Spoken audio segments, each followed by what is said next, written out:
नमस्कार, आपका स्वागत है मित्रों। द ज्योतिष ग्रंथ में सूर्य को सर्व जगत की आत्मा कहा गया है। समस्त जीवों की आत्माओं का ऊर्जा स्रोत सूर्य देव ही है। सूर्य से ही सृष्टि पर जीवन है। सूर्य का शाब्दिक अर्थ प्रेरक होता है। यह सर्व प्रकाशक, सर्व प्रवर्तक होने से सर्व कल्याणकारी है। यजुर्वेद में कहा गया है, चक्षु सूर्य जाय, अर्थात सूर्य भगवान का नेत्र है। इसीलिए साक्षात भगवान सूर्य की किरणों के माध्यम से समस्त संसार का संचालन करते हैं। मनुष्य को सूर्य भगवान को जल देकर उनका आभार प्रकट करना चाहिए। यदि नित्य सूर्य को जल देना संभव नहीं है तो व्यक्ति को रविवार के दिन सूर्य देव को जल अवश्य ही देना चाहिए। इससे मनुष्य को सूर्य देव की कृपा प्राप्त होती है। मित्रों, सूर्य इस संपूर्ण सृष्टि के प्रत्येक जीव का आधार है। सूर्य देवता के बिना तो जीवन की कल्पना भी नहीं की जा सकती है। परम तेज तेजस्वी सूर्य देवता की उपासना करने की परंपरा अत्यंत प्राचीन काल से चली आ रही है। सूर्य देवता की पूजा के साथ ही उन्हें अर्घ्य देने का भी प्रचलन है। सूर्य देवता को अर्घ्य देने से मनुष्य के जीवन में कई सकारात्मक और चमत्कारी बदलाव होते हैं।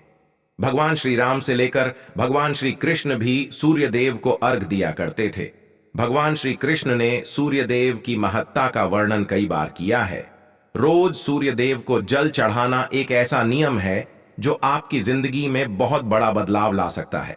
सूर्य की शक्ति इतनी अलौकिक है कि इसके बिना यह पूरी धरती तहस नहस हो सकती है।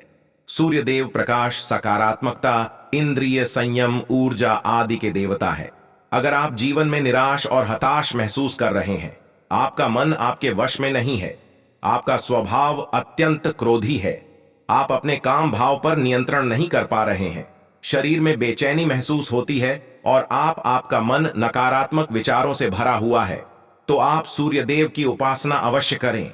सूर्यदेव को मात्र जल चढ़ाने से आपके सभी संकट दूर हो सकते हैं। संसार की हर परेशानी का हल सूर्यदेव के पास ही है। आपकी हर समस्या का समाधान सूर्य को जल अर्पण करने से ही प्राप्त हो सकता है। सूर्य देवता की उपासना करने से आत्मा की शुद्धि होती है और मनोबल बढ़ता है।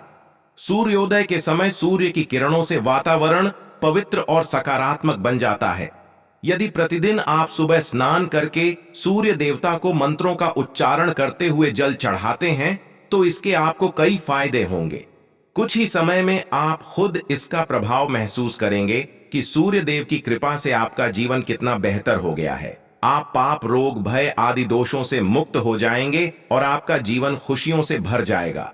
आपका शरीर स्फूर्ति युक्त रोगों से मुक्त हो जाएगा और आप प्रत्येक का कार्य को उत्साह से कर पाएंगे।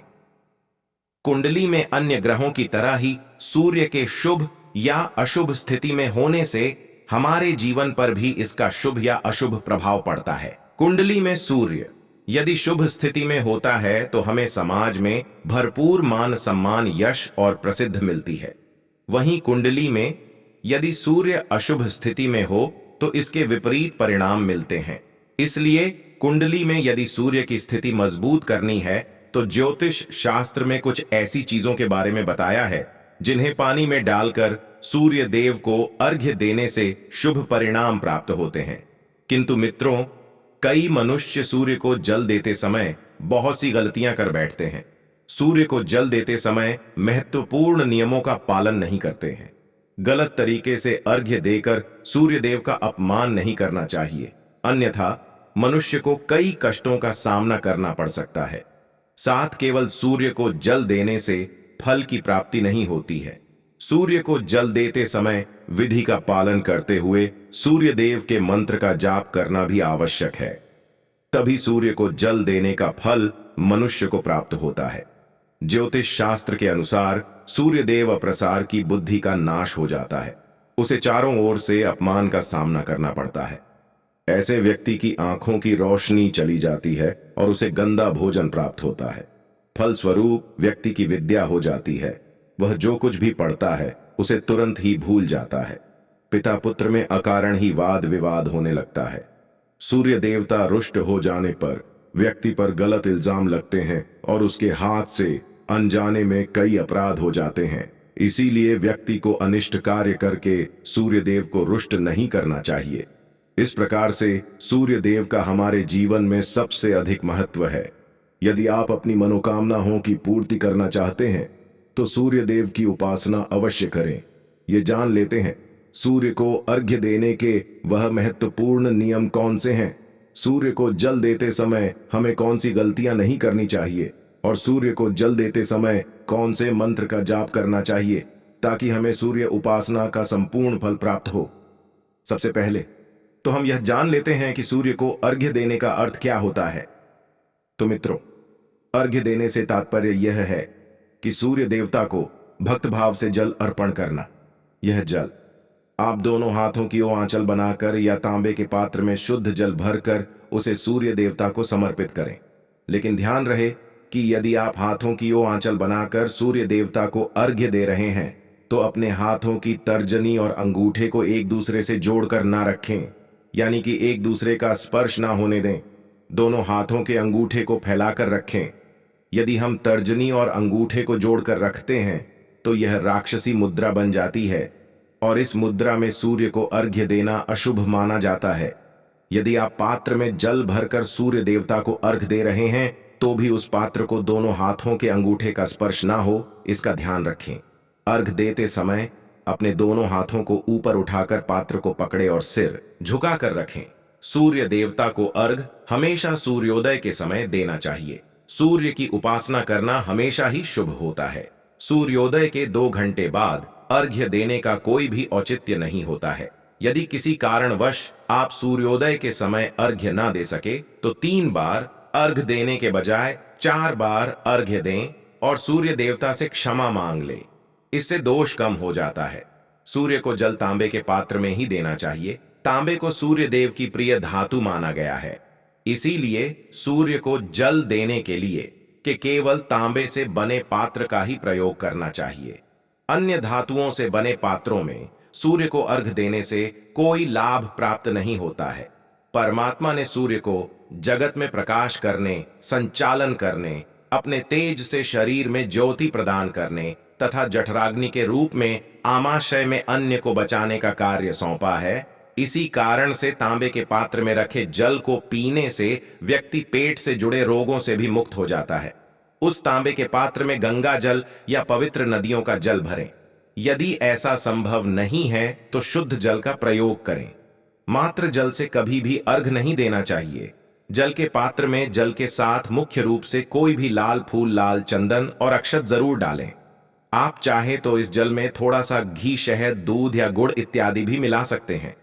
सूर्य देव को अर्घ्य देने का सही समय तब होता है जब सूर्य लाली मां लिए हो, अर्थात जब प्रातः काल में सूर्य लाल रंग का दिखाई दे तो उस समय अर्घ्य देना सर्वश्रेष्ठ फल देता है। मित्रों, यदि आपने सूर्य को अर्घ्य देने का संकल्प लिया है तो यह संकल्प कभी नहीं तोड़ना चाहिए।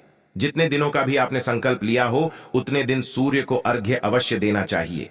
यदि आप संकल्प को पूरा नहीं कर सकते तो ऐसा संकल्प नहीं करना चाहिए, इससे सूर्य देव रुष्ट हो जाते हैं। दोस्तों, भगवान श्री कृष्ण ने सूर्य देव को जल देने का मंत्र बताया है जिसका उच्चारण अवश्य ही करना चाहिए। वह मंत्र इस प्रकार है: उ आदित्य नम मंत्र या उ घनी सूर्याय नमः मंत्र का जाप भी कर सकते हैं।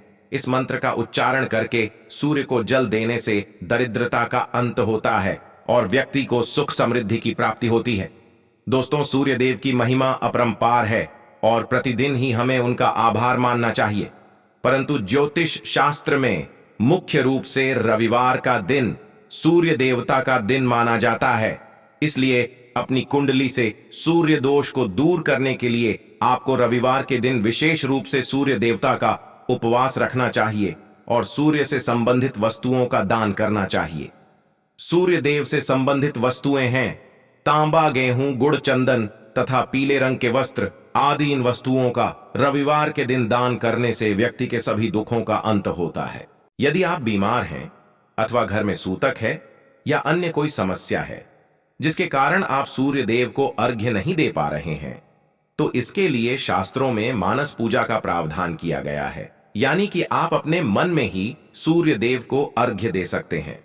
मित्रों, सूर्योदय पूर्व दिशा से होता है और यदि किसी कारणवश सूर्य देवता दिखाई नहीं दे रहे हैं तो आप उनका मन ही मन स्मरण करके पूर्व दिशा की ओर मुंह करके उन्हें अर्घ्य दे, लेकिन कभी भी सूर्य को अर्घ्य देने का संकल्प ना छोड़े। तो दोस्तों, इस प्रकार से आप भी सूर्य देव को अर्घ्य देकर सूर्य देव की कृपा प्राप्त करें। उम्मीद है आपको यह जानकारी अच्छी लगी होगी। वीडियो को लाइक जरूर करें, कमेंट में जय सूर्यदेव अवश्य लिखें, साथ ही चैनल को सब्सक्राइब करना ना भूलें। और यदि आपको इस वीडियो के संबंधित या कोई शास्त्र या प्राचीन ज्ञान के संबंधित कोई भी जानकारी चाहिए तो हमें कमेंट बॉक्स में जरूर बताएं। धन्यवाद।